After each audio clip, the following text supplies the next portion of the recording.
The bedroom smelled like her perfume, and the suitcases he had packed in silence. She stood in the doorway with one hand resting on the frame, watching him fold a shirt he had never let her iron. And then she said the line that broke him before he had even left. "I always knew you would leave one day, Caspian.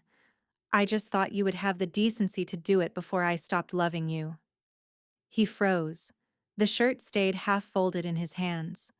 Outside the tall windows of the estate, the rain came down in slow, steady columns over the gravel drive, and somewhere in another room, a clock counted the seconds with the patience of a thing that had nothing to lose. He had rehearsed this moment for weeks. He had not rehearsed her. And even the most feared man in 3 cities did not know what to do with a woman who refused to bleed. The estate sat at the end of Morenas Lane, a private road that curved through 6 acres of old chestnut trees on the northern edge of St. Aurel. From the wrought iron gate at the bottom of the hill, the house looked like something a wealthy stranger might photograph and forget. From the inside, it looked like a museum where someone had once tried to live. The walls were a pale stone gray. The floors were dark walnut, polished to the kind of shine that showed every footprint. The ceilings were high enough to swallow voices, and the windows were tall enough to let in the kind of cold November light that fell across furniture without warming it. There were paintings in the hallway that had cost more than most houses. There were rugs from places neither of them had ever visited. There were 3 sitting rooms, 2 libraries, a wine cellar, and a kitchen large enough to host a banquet. And yet the only room that had ever felt lived in was the small breakfast nook where she took her coffee in the mornings. The estate had been a wedding gift to itself. Caspian Vorath had bought it the year they married, the way other men buy rings. He had told her then that it was a fortress. What he had not understood was that fortresses keep things in as well as out. For 9 years she had walked these halls in soft slippers and quiet shoes and waited for the rooms to feel like hers. They never did. They had always belonged to him, and to the men who arrived at odd hours, and to the meetings that ended with cars pulling away before sunrise. It was a beautiful house. It was a tired house. And tonight, after 9 years of silence, it was about to become something else entirely. Her name was Inessa Vorath, and at 34 years old she had become very good at being unseen. She had sand-colored hair that fell to the middle of her back, usually pinned up in a loose twist with a single tortoiseshell comb she had owned since university. Her eyes were the color of weak tea, slightly downturned at the corners, the kind of eyes that made strangers think she was sad even when she was not. She was clever, but she had learned to hold her cleverness behind her teeth because he did not like being corrected.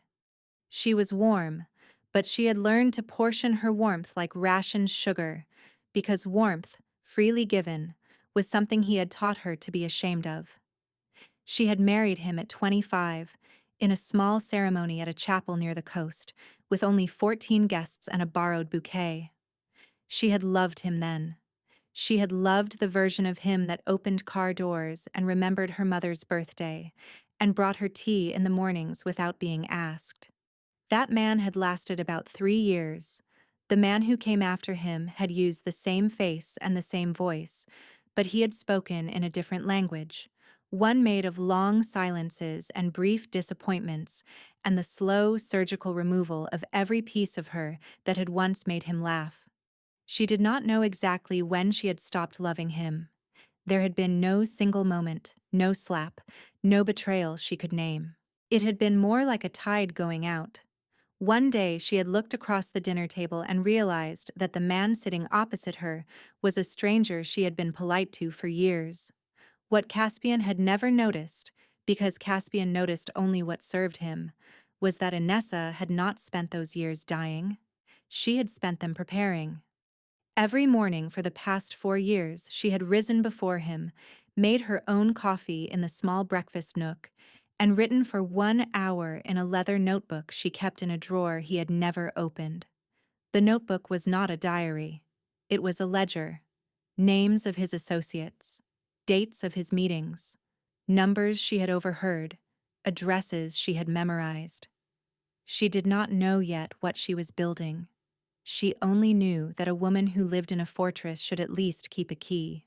Every Thursday afternoon, while he believed she was at her standing appointment with a hairstylist named Morwenna, she had instead been driving to a small office above a bookshop in the old quarter of Saint Aurel, where a woman named Thea Brossard had been quietly teaching her, for €200 a session, how to read contracts, how to trace assets, and how to disappear without leaving a trail. And every night, after Caspien had fallen asleep with his back to her, she had reached into the bottom drawer of her vanity and touched the small velvet pouch that held a single object: a house key. Not to this house, to a different one. A small stone cottage on the coast that her grandmother had left her in a will Caspien had never read, because he had assumed, as he assumed everything about her, that it could not possibly matter. She braided her hair every morning the way her grandmother had taught her. 3 even strands, pulled gently, finished with a thin ribbon she kept in the same drawer as the key. She did this not because Caspien asked her to. She did this because it was the one part of her day that belonged to her. And tonight, standing in the doorway of the bedroom while her husband packed a suitcase to leave her for a woman whose name he had whispered in his sleep for the last 3 weeks, Inessa Vorath was not afraid. She was not heartbroken. She was not even surprised. She had been waiting 9 years for this exact night. And he had no idea. Caspien did not love her. He had not loved her in years. But he had needed her in the specific way that powerful men need wives, the way a flag needs a pole, and Inessa had served that purpose with a quietness he had mistaken for devotion. The trap had not been built in a single night. It had been laid stone by stone over 9 years, the way a man builds a wall around a garden and then forgets that the garden was the part that mattered. In the first year, he had asked her to leave her position at the publishing house in the city, where she had been a junior editor with a small office and a corkboard full of postcards from authors who liked her. He had said it was beneath her.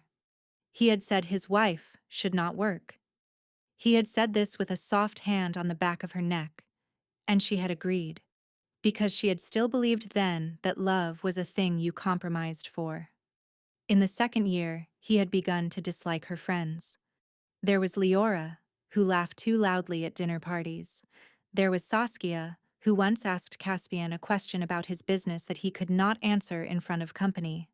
There was Pernille, who had known Inessa since school and who had once, during a long drive home, gently asked Inessa whether she was happy. One by one, Caspien had found reasons: a misunderstanding here, a perceived slight there. By the 4th year, the phone calls had stopped. The dinner invitations had stopped. The women who had once filled her life had drifted to the edges of it like leaves in a slow current, and Inessa had stood in the middle of an emptying room and told herself this was what marriage looked like. In the 5th year, her mother had died, and Caspien had been away on what he called business. He had returned on the morning of the funeral with a black tie and an apology that smelled of someone else's perfume, and Inessa had said nothing, because by then she had already learned that saying things did not change them. In the 6th year, she had stopped asking where he went at night. In the 7th year, she had stopped expecting answers when she did. In the 8th year, she had begun the notebook. And tonight, in the 9th year, on a Tuesday in November, with rain falling over the chestnut trees, Caspien Vorath had finally decided that he wanted to keep a different woman, and he had walked into the bedroom and announced it the way another man might announce a change of weather. "I am leaving," he had said. "There is someone else." He had expected her to cry. He had expected her to beg. He had expected, perhaps, the quiet collapse of a woman who had built her entire life around a man. What he had not expected was for her to smile. "Who is she?" Inessa asked it without looking at him. She had crossed the bedroom and was sitting now on the small velvet bench at the foot of the bed, her hands folded in her lap, her back straight, her face composed in the way she had been composing it for years. Caspian did not answer at first. He was still holding the half-folded shirt, and there was something in his posture that had not been there a moment ago. A small shift. The shift of a man who had walked into a conversation expecting one weather and had found another. "You do not know her," he said finally. "Her name is Anouk Verrier." "Anouk Verrier." Inessa repeated the name slowly, the way a person repeats a word in a foreign language to make sure they have understood it, and then she nodded, almost to herself, and said, "The girl from Bellecourt." Caspian stared at her. "How do you know that?" Inessa smiled, but the smile did not reach her eyes. "You used to keep a photograph of her in the inside pocket of your wallet, Caspian. You stopped carrying it 3 years ago, but you replaced it. There is a copy in the drawer of your desk in the study, behind the box of cigars you do not smoke. I have known about her for a very long time." The silence that followed was the loudest silence the bedroom had ever held. Caspian set the shirt down on top of the suitcase. He did not look at her. He looked at the rain on the window. "Why you not said anything?" he said at last. Inessa tilted her head. "Why would I have? You did not stop loving me because of her. You stopped loving me long before her. She was just the door you finally found." He turned to look at her then, and after years of looking through her, he watched her face do something he did not recognize. Not anger, not contempt. Something closer to fear. The fear of a man who has lit a match and discovered he is standing in a different room than he thought. "You always knew," he said. "It was not a question." "I always knew," she answered. He sat down on the edge of the bed. The mattress sighed under his weight. For a moment he looked smaller than he had looked in years, smaller than the suit he was wearing, smaller than the house he had bought to contain him. And Inessa watched him with the same calm she had watched him with for the last 4 years. The calm of a woman who had stopped expecting anything from a man and had therefore stopped being disappointed by him. "I should have told you," he said. "You should have done many things, Caspian. Telling me would not have been the first one." He flinched. It was a small flinch. She saw it. "I want you to know," he began, "that this is not about you." She laughed. It was a soft laugh, almost gentle, and it surprised him so completely that he stopped speaking and just looked at her. She did not laugh often. She had not laughed in his presence in perhaps 2 years. The sound was like finding a coin in a coat you had not worn since spring. "Of course it is not about me," she said.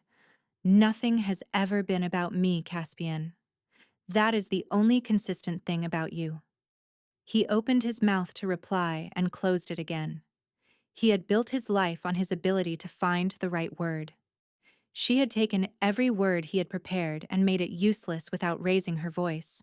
"Where will you go?" he said finally, because he could think of nothing else. She did not answer. He waited. "Inessa, where will you go?" She looked at him then, and for the first time in 9 years, she looked at him the way one looks at a stranger on a train. Polite, unbothered. Already mentally arrived somewhere else. "That is not your concern anymore," she said. "Of course it is. You are my wife." Was. The word fell between them like a small stone into still water. Was. Past tense. A grammar he had not seen coming. "I will have my lawyer reach out to you in the morning," she said. "I assume you will be staying at the apartment in the city tonight, the one on Rue de la Paix, the one Anouk has the second key to." Caspian stared at her. "How do you know about the apartment?" Inessa stood up from the bench. She crossed to the window and looked out at the rain falling on the chestnut trees, and when she spoke again, her voice was not bitter and it was not broken. It was calm. It was the calm of a woman who had stopped performing love a very long time ago, and who had finally been given permission to stop performing the rest. "Caspian," she said, "there is a great deal you do not know about me. There is a great deal you decided not to know. You have spent 9 years living with a woman you never bothered to read, and tonight, of all nights, is not the night you are going to start. She turned to face him. Pack your suitcase. Take what is yours. Leave the keys to this house on the table by the door. By tomorrow morning, I will not be here anymore, and neither will anything that ever belonged to me. We will not see each other again outside of a courtroom. Do you understand? He did not answer. Do you understand, Caspian? He nodded once. Slowly. Good, she said. Then I would like you to leave the bedroom now.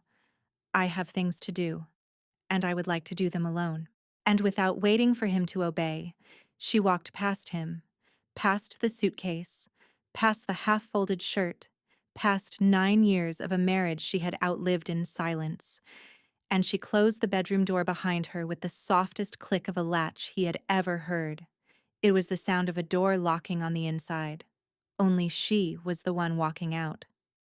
Caspian Vorath stood in the bedroom for a long time after she left. He was 47 years old.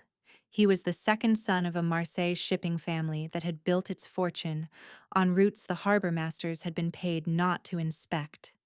He had inherited the name at 23, when his older brother had been killed in a dispute over a debt that should never have been collected. He had spent the 24 years since then building an organization that ran from the docks of Saint-Aurel to the warehouses of Lyon and the back rooms of 3 cities he did not bother to name in front of strangers. He had judges who returned his calls before their wives did. He had, in his coat pocket at this very moment, a phone that could ruin 4 lives before breakfast. And he was standing in his own bedroom, holding a shirt, unable to remember why he had come in. He sat down on the edge of the bed where she had been sitting. The velvet bench still held the faint impression of her weight. He looked at the suitcase. He looked at the door. He looked at the rain on the window. And somewhere in the back of his mind, in a hallway he had not walked down in 30 years, a small boy stood in the doorway of a kitchen in a stone house outside Marseille and watched his mother pack a suitcase of her own. Her name had been Beatrice. She had been 26 years old. She had been very beautiful and very tired, and she had loved her husband in the way some women love the weather, accepting its cruelty as a thing that could not be argued with. Caspian had been 7 the year she left. He remembered the suitcase.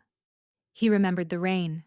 He remembered standing in the doorway and asking her where she was going, and he remembered the answer she had given him, the answer he had not understood for 30 years. I am going somewhere I should have gone before I met your father, mon petit. I am sorry I waited so long.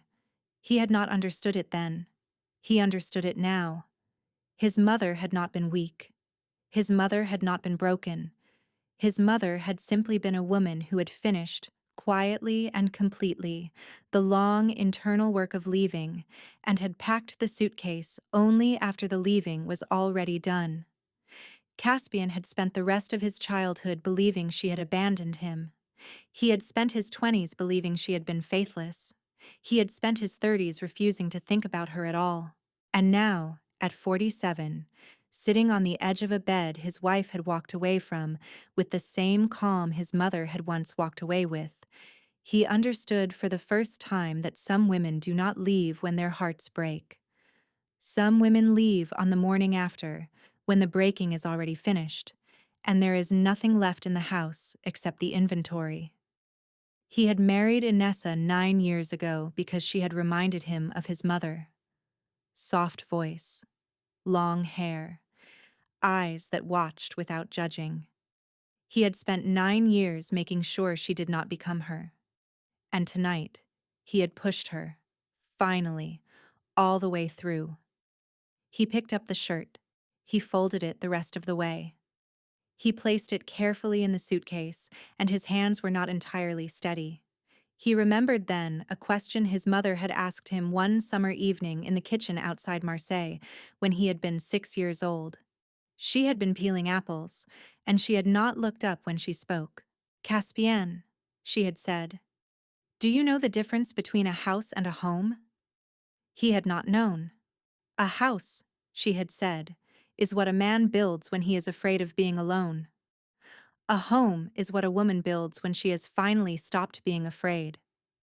He had not understood it then. He understood it now. He zipped the suitcase closed. The sound was small and final, and as he stood in the bedroom of the house he had bought to be a fortress, in the silence of a marriage that had ended without raising its voice, Caspian Vorath understood that he had not just lost a wife. He had lost the only person who had ever stayed long enough to know him. Inessa did not go downstairs.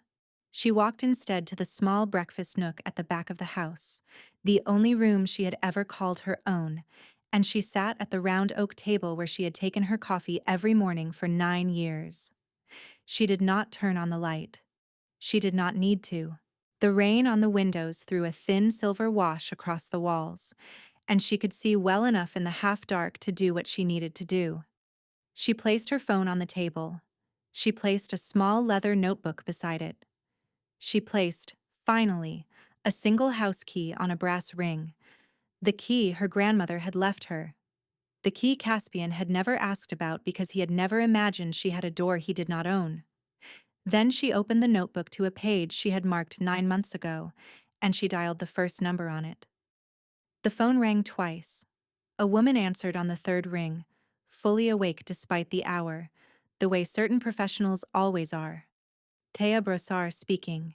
It is Inessa. The pause on the other end was small and exact. Then Thea said, "Has it happened?" "It has happened. He told me an hour ago. He is packing." "Are you safe?" "I am safe. I am downstairs. He is upstairs. He does not know I am calling you." "Good. Listen to me carefully, Inessa. I have been preparing for this conversation for 2 years. There are 3 things you are going to do tonight, and 3 things you are going to do in the morning, and if you do them in the order I tell you, by this time tomorrow he will have no legal claim to anything you do not freely give him. Do you understand?" "I understand. First, the notebook. Bring it with you when you leave. Do not photograph it. Do not scan it. Do not back it up. Originals only. We will copy it together at my office." "Yes." "Second, the cottage. Drive there tonight. Do not stop. Do not tell anyone where you are going. There is a woman named Halia Onstad who lives in the village 2 kilometers from your grandmother's house. She is a retired notary. She is expecting you. She will witness your signature on a document I am sending to her tonight. Do you remember her?" "I remember her." Third, your phone. Throw it into the sea before you reach the cottage. There is a new one waiting for you in the lockbox under the stone bench by the front door. The code is your grandmother's birthday. Inessa wrote nothing down. She had memorized everything Thea had ever said to her. It was one of the things Thea had taught her in the office above the bookshop. In the very first lesson. A woman who writes things down can have the things she writes taken from her. A woman who remembers cannot. Thea. Yes. He is not going to make this easy. I know. He has people. He has lawyers. He has men who answer phones at 3 in the morning. I know that too. So do I, Inessa. The difference is that mine are better, and they have been waiting longer. For the first time since the bedroom door had closed, Inessa felt something move in her chest that was not calm. It was not quite hope. Hope was a young feeling, and she was past it. It was something older and quieter. It was the recognition of a hand reaching down into a deep well and finding another hand already there. I will see you tomorrow, Thea. I will see you tomorrow, Inessa. Drive carefully. The road past Vimoutier floods in November. Take the long way through the orchards. The line went dead. Inessa set the phone down. She looked at it for a long moment.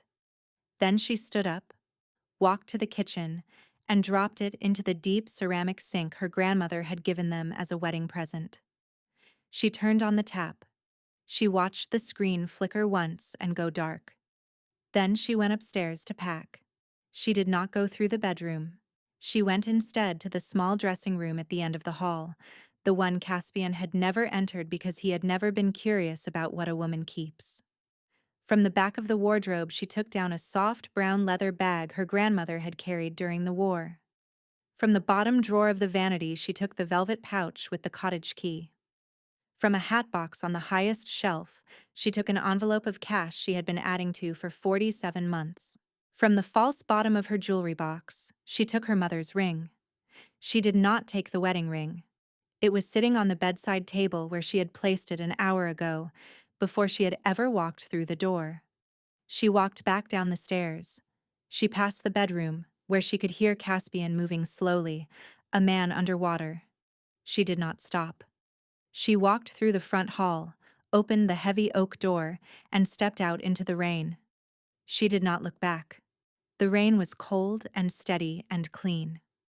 She walked across the gravel drive to the small black car she had bought 11 months ago and registered in her grandmother's maiden name. She placed the bag on the passenger seat. She turned the key. The engine started on the first try. And as she rolled down the long curve of Morenni's Lane for the last time, with the chestnut trees bending slightly in the wind and the lights of the estate fading in her mirror, Inessa Vorath did something she had not done in 9 years. She rolled down the window. She let the rain hit her face. She breathed. The cottage was 3 hours away.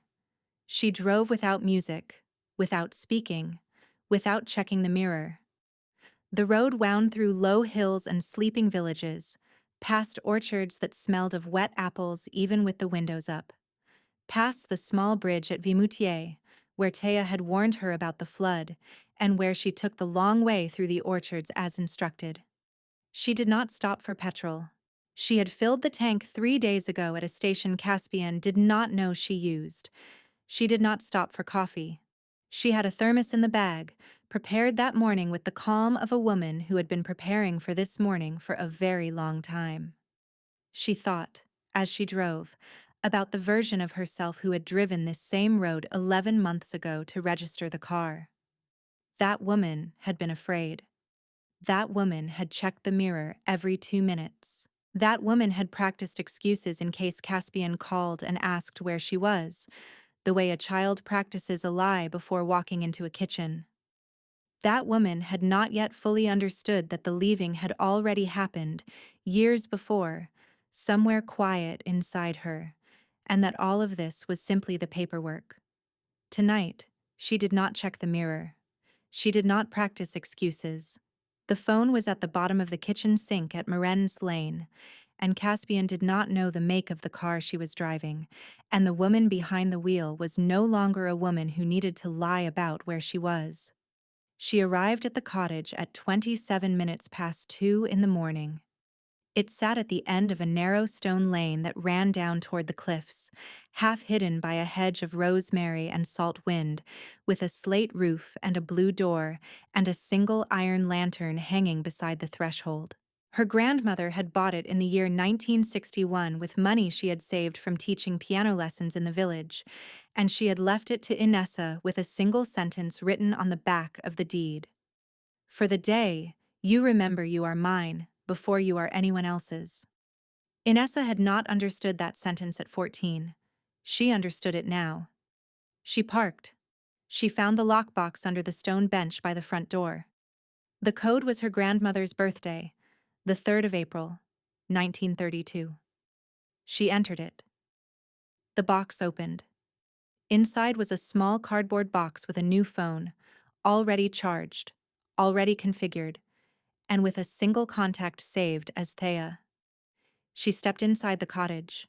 It smelled of cedar and old books, and the faint, clean smell of stone that has been kept dry for decades. The floors were terracotta. The ceilings were low. There was a small kitchen with a copper kettle. There was a sitting room with 2 armchairs and a bookshelf full of her grandmother's novels. There was a bedroom with a white quilt and a window that opened onto the sea. The sea was not visible at this hour, but she could hear it. A slow, steady breathing somewhere below the cliffs, the oldest sound she had ever known. She set the bag down on the sitting room floor. She did not cry. She did not collapse. She did not do any of the things a less prepared woman might have done. She simply walked to the small kitchen, filled the copper kettle from the tap, and set it on the stove. While the water heated, she opened the bag, took out the leather notebook, and placed it on the kitchen table beside the new phone. The kettle began to whistle. She made tea. She drank it slowly, sitting at the table watching the rain fall outside the kitchen window. She thought, for a long moment, about Caspian. Not with hatred, not with longing. With the small, distant tenderness of a woman remembering a dog she had loved as a child, a dog that had bitten her once, and that she had nonetheless missed, briefly, after it was gone. Then she finished the tea. She rinsed the cup. She placed it upside down on the wooden rack beside the sink, and she went to sleep. She slept for 6 hours, dreamlessly, in the bed her grandmother had once slept in, under the white quilt her grandmother had once stitched, in the only room in the world that had never belonged to Caspian Vorath, and never would. She woke at 22 minutes past 9 in the morning. The phone was already ringing. It was Thea. "Are you there?" "I am here. How was the drive?" "The drive was good." "I took the orchards, as you said. The bridge was flooded. I am pulling up to the cottage now. There is a woman with me. Her name is Halia Onstad. She is the notary. We are going to spend the next 2 hours making you legally untouchable. Are you ready?" "I am ready." By 11 that morning, Inessa Vorath had signed 17 documents at the small kitchen table beside the copper kettle. Halia Onstad turned out to be a small, sharp-eyed woman in her late 60s, with white hair pinned in a knot and reading glasses on a silver chain.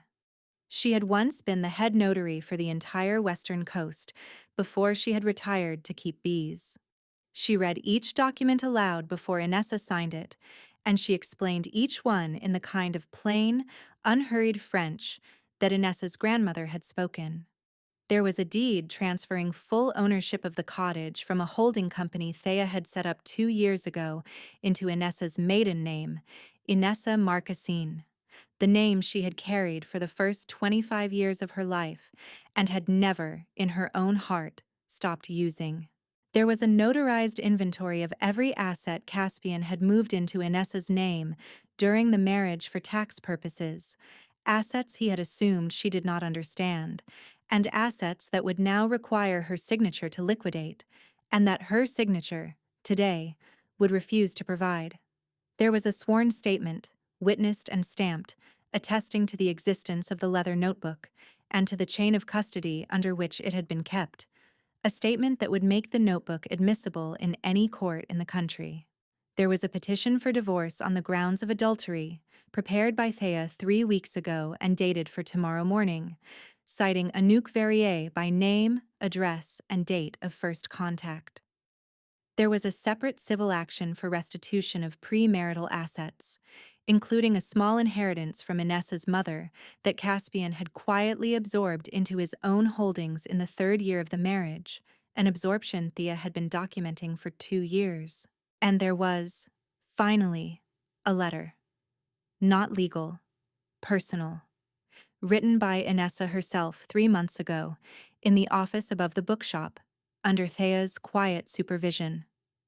A letter to be delivered to Caspian Vorath at the apartment on Rue de la Paix, by a courier service that did not require a return signature, at 12 o'clock noon on this exact day. Halia Onstad read this letter aloud last. She read it slowly. When she finished, she folded it once, placed it in a stiff cream envelope, and handed it to Thea. "It is good," Halia said. "It is honest. He will not understand it, but it is good." Inessa nodded. Thea looked at her across the table. "Are you certain?" she said. "I am certain. Once this letter is delivered, there is no negotiation. There is only paperwork. He will try to call. He will try to come here. He will try, eventually, to send people. Are you prepared?" I am prepared. Thea studied her for a long moment. Then she nodded once.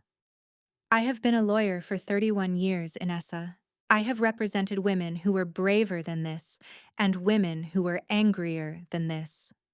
But I have never represented a woman who was readier than this. Inessa allowed herself, for the first time since she had walked out of Morena's lane, a very small smile. Good, she said. Then I would like a second cup of tea. Halia Onstad left at 11:30. Thea stayed. She walked with Inessa down the narrow stone path behind the cottage, the one that led to the cliff edge and the long view of the sea, and for a while neither of them spoke. The wind had cleared. The morning was sharp and bright in the way only coastal mornings are after a long rain. The sea was the color of old slate. Thea lit a cigarette. She had quit 11 years ago. She kept one in her case for moments like this.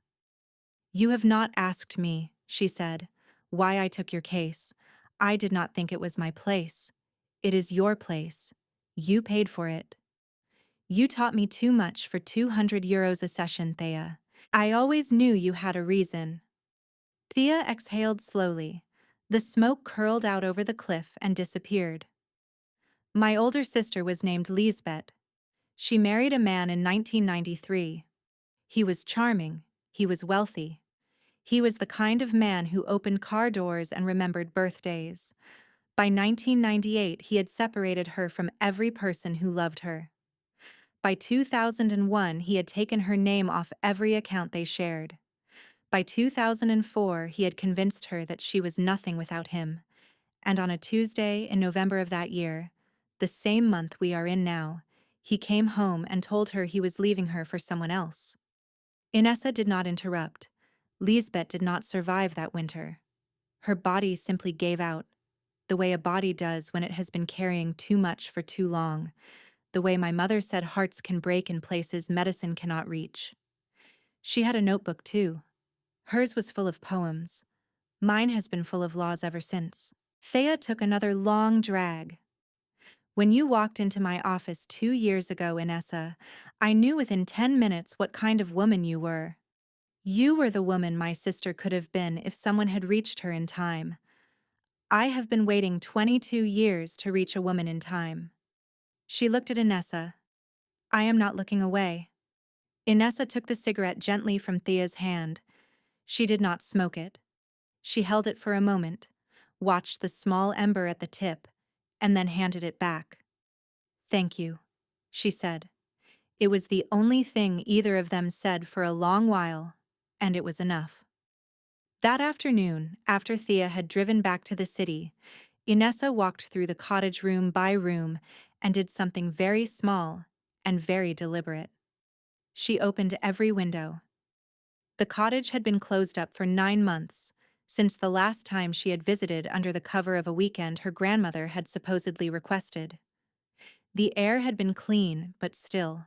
Now she opened the kitchen window, and the bedroom window, and the 2 windows in the sitting room, and the small round window at the top of the stairs that looked east toward the orchards.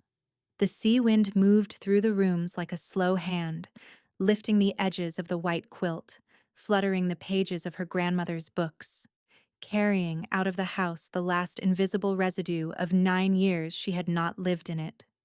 She stood at the kitchen window with her hands on the sill. She let the wind reach her. And then, without warning, without performance, without any of the dignity she had carried with her for the last 14 hours, she began to cry. She cried with her face in her hands and her shoulders shaking and her breath coming in long, uneven pulls. She cried for the woman she had been at 25, who had walked into a chapel on the coast in a borrowed dress and believed every word a man had said to her. She cried for the woman she had been at 30, who had stopped calling her friends because it was easier than explaining. She cried for her mother, who had died alone on a Tuesday in March, while her son-in-law was in another country with another woman. She cried for the 9 years she had spent rationing her own warmth like a woman rationing bread in winter. She cried until she had nothing left. And then she walked to the front door of the cottage, the small blue door her grandmother had painted herself in the spring of 1964, and she turned the iron key in the lock. The lock was old. It made a soft, clean sound, the sound of a thing that had been waiting a long time to be useful. She left the key in the lock. It was her door now. It would always be her door. There would never again be a man who walked through it without her permission. She went into the bedroom. She lay down on the white quilt. She did not undress. She did not pull the covers up. She simply lay there with the sea wind coming through the open window and the late afternoon light falling across her face, and she fell asleep before the church bells in the village rang 4.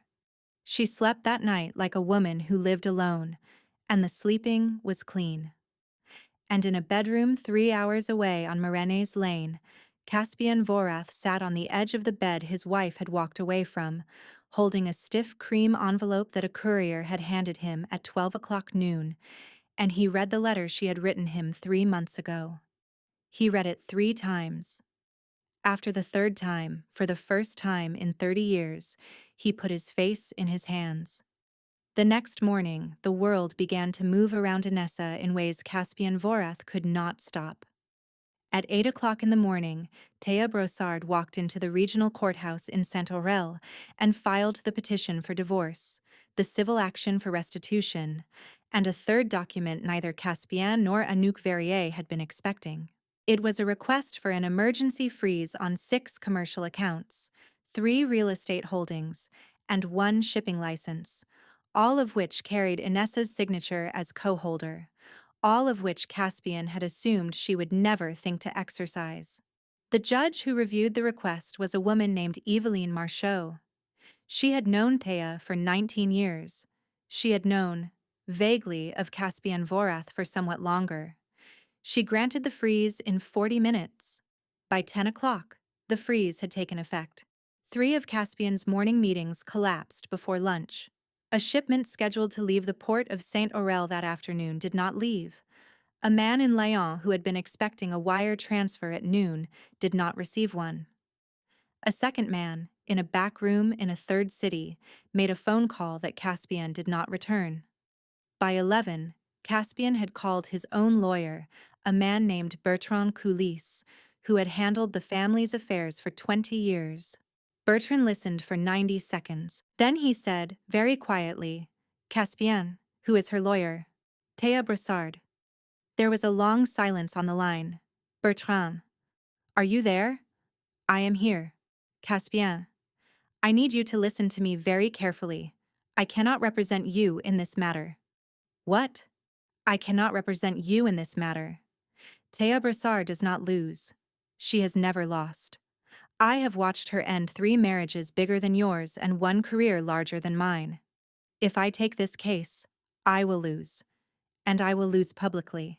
And I will lose in a way that will damage every other client I have. I am sorry, Caspian. You will need to find someone else." Bertrand hung up. By noon, 2 more lawyers had said the same thing. By 1 o'clock, Caspian Vorath understood. With the slow, cold understanding of a man watching a door close from the wrong side, that his wife had not left him in a moment of weakness. She had left him in a moment of architecture. The architecture had been built over years. He had simply not been invited to see the blueprints. Meanwhile, at the cottage on the cliff, Inessa was kneading dough. She had not made bread in 9 years. Caspian had not liked the smell of yeast in the house. He had said it was peasant food. She had agreed at the time, the way she had agreed to so many things, and then quietly stopped baking. Now she stood at the kitchen counter with her sleeves rolled to the elbows and flour on her wrists, and her grandmother's old wooden bowl in front of her, and she kneaded the dough for 40 minutes with the calm satisfaction of a woman returning to a language she had not spoken aloud in a long time. The dough rose. She baked it. The cottage filled with the smell of warm bread and salt wind, and Inessa Marcassin, which was once again her legal name on every document that mattered, sat at the kitchen table with a slice of bread and a cup of tea, and a notebook open to a fresh blank page. She wrote one line at the top of the page. What I want to do next. She left the rest of the page empty. She had time now. She had nothing but time. In the days that followed, the world rearranged itself with a speed that surprised everyone except Thea Brossard. The freeze on the commercial accounts held. Caspian's organization, which had run for 24 years on the assumption that money moved when he said it moved, discovered that money did not move when a magistrate's signature said otherwise. Two of his oldest associates began, very quietly, to take meetings without him. The man in Lyon who had not received his wire stopped returning Caspian's calls. Anouk Verrier, who had been waiting at the apartment on Rue de la Paix with a suitcase of her own and a dress she had bought for the occasion, learned within 4 days that the man she had agreed to leave her own life for was not, after all, the man she had been promised. He was not free. He was, in fact, in the middle of the most expensive and most public legal collapse of his adult life. She left the apartment on the 5th day. She did not leave a note. She left only a key on the table by the door. Caspian arrived at the apartment that evening to find it empty. He sat on the couch in his coat and stared at the key for an hour.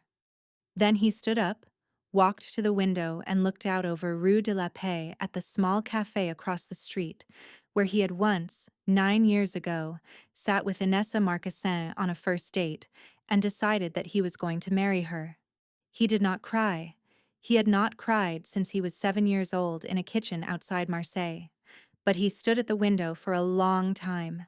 And in the village 2 kilometers from the cottage, Halia Onstad opened her shop on a Tuesday morning to find Inessa Marcassin standing on the doorstep with a loaf of bread wrapped in a clean tea towel and a small bouquet of rosemary from the hedge.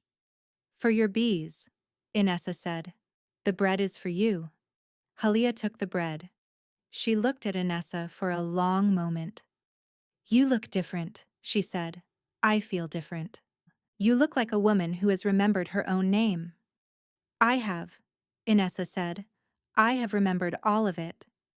6 months later, on a Tuesday in May, the small blue door of the cottage stood open to the morning sun, and Inessa Marcassin was on her knees in the garden planting tomatoes. She wore an old linen shirt that had belonged to her grandmother and a pair of canvas trousers she had bought at the village market. Her sand-colored hair was braided into the same 3 even strands her grandmother had taught her at 7, finished now with a thin green ribbon she had chosen herself that morning. There was dirt on her hands and sun on the back of her neck, and a kettle on the stove inside the kitchen, whistling softly through the open window. The cottage was no longer just a cottage. In the small barn behind it, which Inessa had restored over the winter with the help of 2 sisters from the village, there was now a 1-room studio with a long oak table, 6 chairs, a wall of bookshelves, and a printing press that had once belonged to a poet in Bordeaux, who had died with no heirs. 3 afternoons a week, Inessa taught a small group of women to read contracts, to trace assets, and to disappear without leaving a trail. She charged nothing. The classes were funded by a small foundation she had established with a portion of the restitution settlement, a foundation she had named for her mother. The first 6 women had come to her by referral.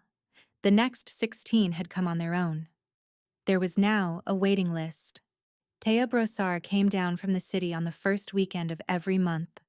She brought wine and case files and her own notebook, and she and Inessa would sit in the kitchen by the copper kettle and talk for hours about women who needed reaching in time. Halia Onstad came every Thursday with honey from her bees. The small black car Inessa had bought 11 months before her marriage ended was now parked at the end of the lane with the windows rolled down most days, because the air at the cliff edge was clean.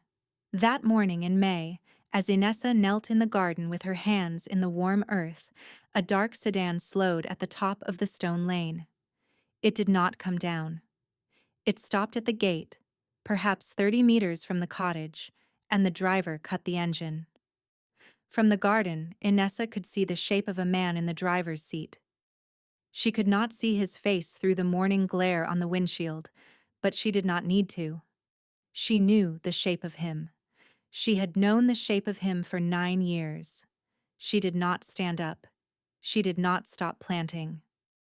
She placed another tomato seedling carefully into the soil, pressed the earth around its roots with her thumbs, and reached for the small watering can beside her. Caspian Vorath sat in the car for a long time. He had aged in the 6 months since she had last seen him. The legal collapse had cost him 3 of his largest contracts, 2 of his oldest associates, and what he privately understood to be the last of his father's reputation. He had not been ruined. Men like Caspian were never ruined, but he had been reduced. The way a room is reduced when the largest piece of furniture is finally removed and the dimensions become honest. He had come to the cottage for no reason he could fully name. He had not brought flowers. He had not brought a letter. He had simply driven, the way a man drives when he has finally understood something he should have understood a very long time ago, and he had stopped at the gate because to drive any further would have been a kind of violation he was no longer willing to commit. Through the windshield, he watched her in the garden. He watched her hands move in the dirt, sure and unhurried, the hands of a woman who knew where she was. He watched her stand. Finally, walk to the stone bench beside the small blue door, lift the basket of strawberries onto her hip, and pause with her face turned toward the sea. She was smiling. It was a small smile. It was not for him. It was not for anyone. It was the smile of a woman alone in her own garden, on her own land, in her own morning, with a basket of fruit she had grown with her own hands. Caspian Vorath understood finally what his mother had understood 40 years ago in a kitchen outside Marseille. Some women do not leave because their hearts are broken. Some women leave because their hearts are finally whole, and a fortress is no place for a whole heart. He sat in the car for one more minute. He placed his hand once, very lightly, on the steering wheel. He did not get out. He did not call her name. He understood that his presence here would be the last gift he could refuse to give her. He started the engine. He turned the car around at the top of the stone lane. He drove back toward the city, into the long, bright morning, and he did not look back, because looking back was for men who still believed they had something to return to, and Caspian Vorath no longer did. Inessa, in the garden, did not turn to watch him go. She had heard the engine. She had known, for perhaps 30 seconds, that he had been at the gate. She walked into the cottage with the basket of strawberries on her hip. She set the basket on the kitchen table. She lifted the kettle from the stove, poured a cup of tea, and carried it back outside to the stone bench, where the sun was warm now, and the rosemary was beginning to flower. The sea breathed below the cliffs. The bees moved in the rosemary. Somewhere inside the cottage, a small blue door stood open to the morning, and a key waited faithfully in its lock, the way keys do when the door belongs, finally and entirely, to the woman who turned it. She drank her tea. She closed her eyes. She had moved on. She had moved on 24 hours after he left her, and she would move on every morning for the rest of her life, because moving on, she had learned, was not a single act. It was a place a woman built for herself. And she was already home.